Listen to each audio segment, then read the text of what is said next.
New Zealand flags. In the beginning there were thousands of submissions for the new New Zealand flag, and each of them symbolised New Zealand in some way. I'm going to disregard the history of the individual components of each flag because that would be like discussing pavlova in terms of the history of eggs. I'm interested in the stories of the flags themselves. Out of this harvest were taken 4 shortlisted flags.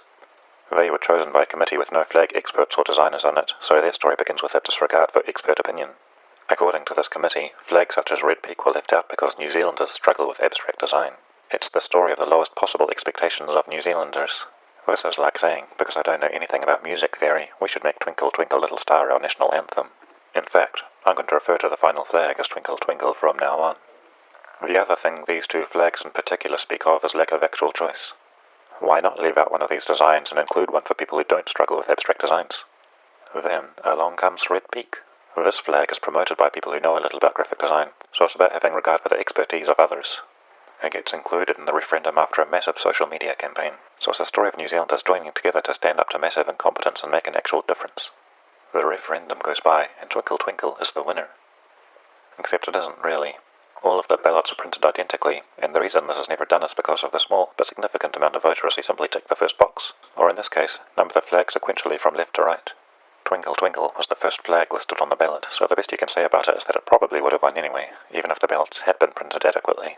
Unfortunately, probably would have won anyway doesn't have any serious democratic significance.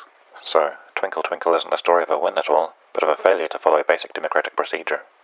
Following the stories of Twinkle Twinkle and Red Peak so far, it seems pretty clear that Red Peak has a much more positive tale behind it. But let's step back and look at things in an even wider context. This is the current New Zealand flag. It carries over 100 years of New Zealand history behind it. This is a silver fern, which the entire world identifies with our sporting achievements. Even this little New Zealand-made logo has been around for years. Next to these, all Red Peak says is that it won a social media campaign in 2015. It is microscopically insignificant. What we need to do is make it tell the story of a New Zealand that we want to hear about. If you want Red Peak to mean something, go out and do something charitable for our country under the banner of the Red Peak.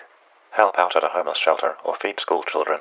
Volunteer to perform at a charity concert for Women's Refuge. Let's add it all to a story worthy of a national icon we want. Even if Red Peak never becomes our official flag, we'll still create a story of a symbol to be proud of. In the words of a great scientist, your future is whatever you make it, so make it a good one.